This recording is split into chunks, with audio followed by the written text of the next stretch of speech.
it's worth being aware of what you were talking about, buying a boat in Tahiti, right? Where you were going to buy a boat there, and then you already got your ticket, Yeah. but then come to find out on the eve of Yeah. on the eve of the trip, to leave. Yeah. the boat's already sold. Mhm. So that could be like, oh, that's bad, right? That event, but you went anyway, and as it turns out, that was like a great vacation. I think it also has to do with expectations. Yeah, expectations is a huge Because stumbling block. people get themselves all messed up with is when expectations are not met. But when I think about things like that, about expectations, uh, for me, and all my years, and with my studying under the tutelage of Tito, He's your sensei. Yeah. he's my sensei. He's your guide. Spiritual advisor. Mm-hmm. His ego is the culprit. Mm-hmm. Mm-hmm. So when you experience disappointment, this is ego, and once you're realizing that, then it doesn't become necessarily have to become. You don't have to entertain. Mm-hmm. Of course, you'll be disappointed and feel bad, but you don't have to actually act out on it. Or hold on to it. That's the other stumbling block. Is like, oh, are you really focusing on that feeling, and then now that's the thing that's driving you. Like you'll encounter people who will say, I think I'll sue you. No. I'll talk to my lawyer. Mm-hmm. Oh, that's great. This Let me just draw it out. Remember, I used to own a pickup truck. Did Mm-hmm. you? Yeah, the one that got broken into. Yeah. When we were still in. It was an inside job. Could have been. Mm-hmm. Because I had just bought it a few days before, and then I was. You had all these tools in there, right? Yeah. Man, those are supposed to be my tools. The next day and the day before, it got stolen right in front of my office. Mm-hmm. And stripped. But then the insurance covered it. They put new wheels. They put a new radio, and even painted it. Because it got scratched. Mm-hmm. And they repainted the whole thing. So it's actually a good deal, right? So I didn't it's feel like right anymore. Yeah, it didn't feel right. So I decided to sell it, mm-hmm. and I sold it on Craigslist. Wow, that was around back then, huh? Yeah, and then one guy called me. He wanted to buy it for his son, and this was like a really cheap. I just sold it for what I bought it for, and I was telling them, it's got brand new wheels, brand new battery. I didn't tell them why. Yeah, brand new paint job. Yeah, brand new radio, and he said he was haggling it down. I think it's like $4,000, and he was haggling it down to maybe or something. And I said, whoever comes first with the cash will take it. But he gives me cash tomorrow for that, they'll take it. No, I want you to hold it for me, and I really want to. Yeah, right. Take it for a test drive. And but then the next day, this young guy came. He just walked. He must have called me, because how would he know where we live? Mm-hmm. Came and he drove it up and down Foothill, and paid me cash. Yeah, the whole lump sum. Yeah, so I signed off the pink slip, and he took it away. And never saw it again. And then the other guy called me, and he said, I told him it's sold. Mm-hmm. He said, I think I'll talk to my lawyer and sue you. Yeah, what? For what? For like breach of promise or something. There's with what proof? Yeah, people are idiots. I started laughing. Nice, yeah.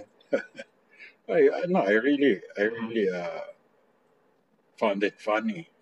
Oh, it is. It's hilarious. This is crazy. So I tell people all that I meet on Craigslist all the time. Yeah, this is It's Craigslist. Craigslist. You could have shown up here with the cash. I could have had a bat and 5 of my friends with me. This is Craigslist, motherfucker. Well, You never know. I did do that. hmm I don't. But no, But the draw. you always hear those stories in Craigslist, like my. Okay, do what you have to do. Mhm. It's Craigslist. This is Craigslist. This is Craigslist, and kick him into a pit. But you never know. I mean, I've heard stories of someone trying to. Yeah. The point is that just ego. Mhm. You know, his ego, and his ego basically he is not aware of that his ego will is pushing him to that extent Mhm. of its self defense mechanisms. You know, Mhm. and in my case, I was able to not allow my ego to react and strike back. Mhm. In fact, I found it funny, but that's just an automatic response. It is pretty funny You know, it's just because he didn't have that's the a proper leg way to stand on. react to it. Mm-hmm. Because if you're going to like go ego versus ego, then you're going to like exchange words. Mm-hmm.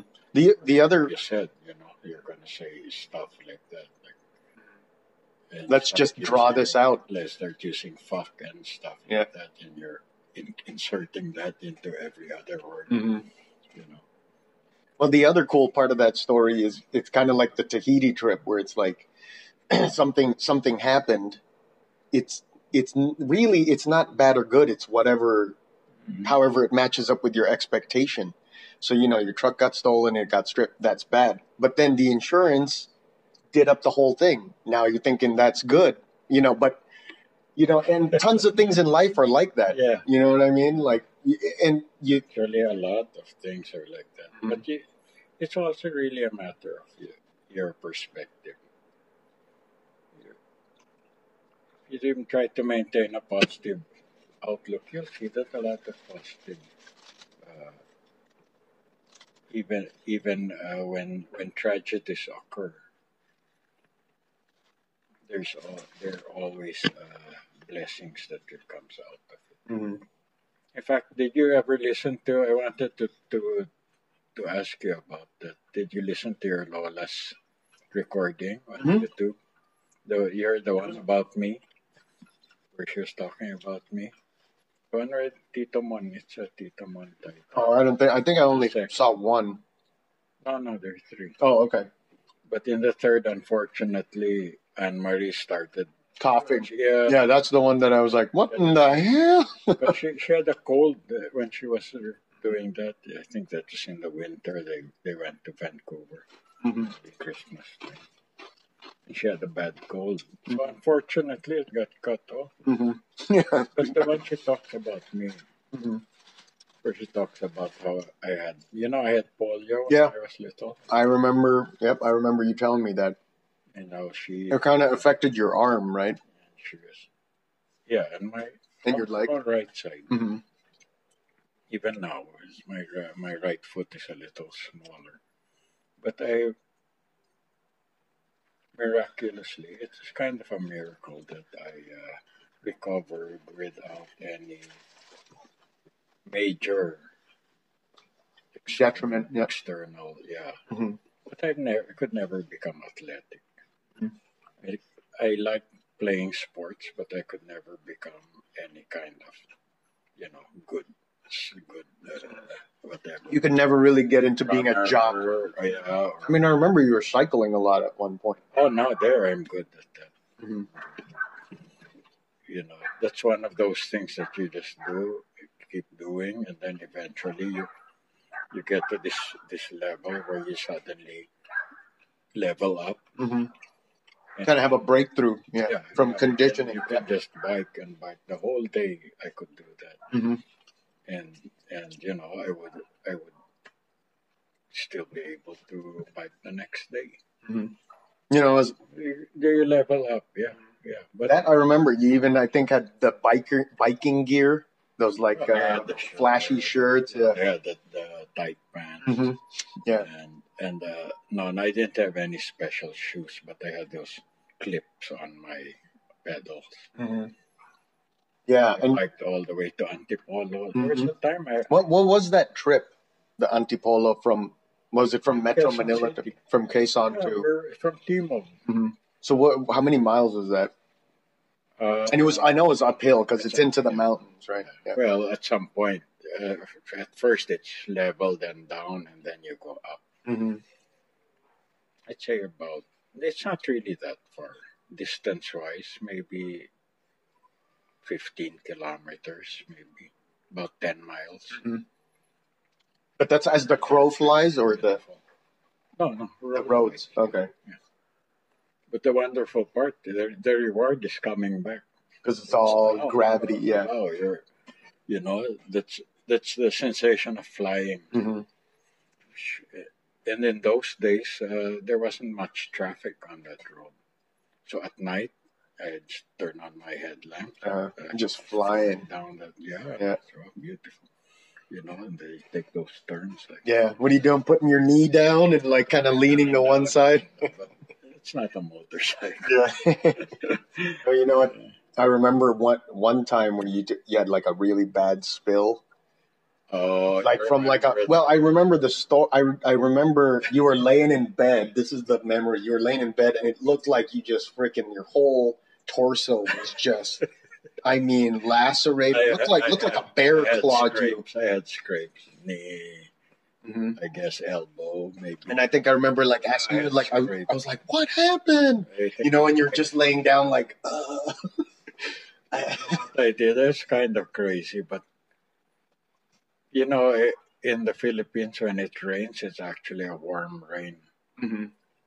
Yeah, so it's nice, right? Yeah. It was the middle of a typhoon, so there was no work. But the city was flooded. There were hardly any cars out. The city was flooded. I went out on my bicycle. I went to the bay, and then on the way back, so I was driving on a flooded street, but it was no problem on the bicycle. And it wasn't that deep, maybe like this. But there was an open manhole. Jesus. It was obviously invisible. In the Philippines, no, they're not going to cone it off. No. Just look up. Usually the best thing they'll do is they'll put rocks around it. But in this case, there was nothing. It was just open, and the front of my bike went into that manhole. Must have hit the handlebars or something. Did you have a helmet? No helmet laws. Maybe not. No, I can't remember. Probably not. I just used to bicycle with a hat. Eventually, I got a helmet, but at first, after that, a raincoat, a poncho. Well, so I was having a great time. You know, yeah, of course. Rain, wind. Yeah, it's all cinematic, right? And just me, you know, and the water flying. Yeah, and the winds. Luckily, I managed to get home. What, did you bike home? I don't remember. I may have just walked it, but it seems to me I bike. How was the bike? Did the front wheel get? Oh, okay. This was a while ago. Yeah, it got wiggly, but I just brought it to a bike shop and they straightened it out. But I'm not sure if I was able to ride it again or I had to walk the remainder of the way. But yeah, but when I got home, then I felt it. That's why I was like that. Yeah, no, that's kind of what I remember as a kid. Like, I was like, what happened? And then you're just like, just laying down, like, trying not to move, you know. You had your shirt off, and he was just like,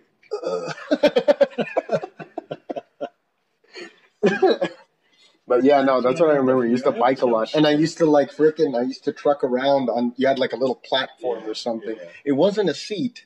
So it was pretty uncomfortable. But it was just a place to tie your stuff. Your stuff on. Yeah. It's a metal seat. but It wasn't really a seat. It was just like some metal, I should have thin metal some bars. cushion and that.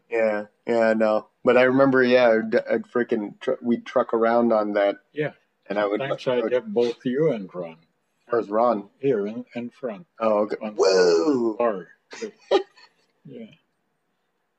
That I don't recall, but you were able to do that. You were able to bike with both Do of you us on there. remember when we went to after the revolution, when we went to then people were dancing in the street? Remember anything? The only thing I remember Fireworks?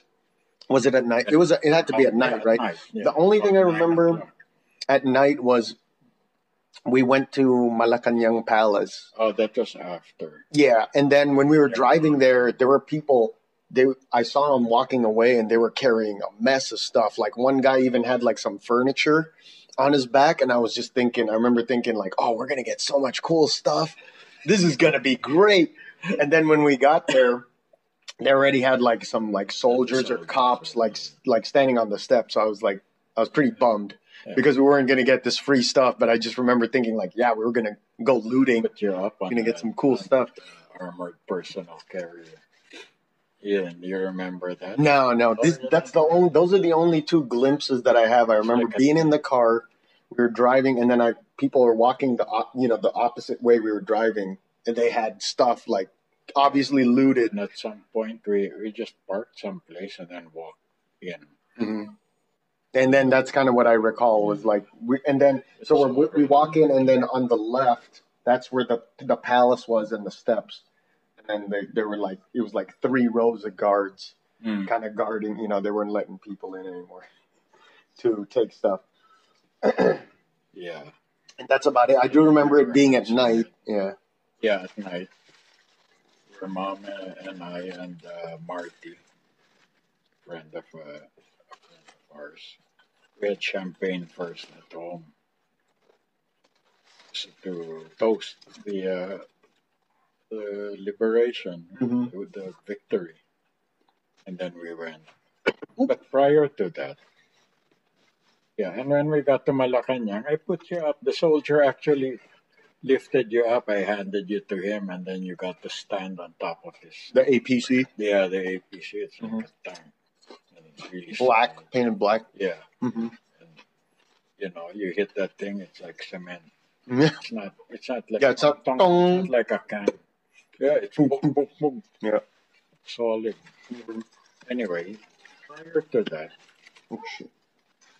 as soon as Marcos left, I took you and Ron that night to EDSA. We it was crowded. I had my bicycle, and you guys had to hold on to the bicycle.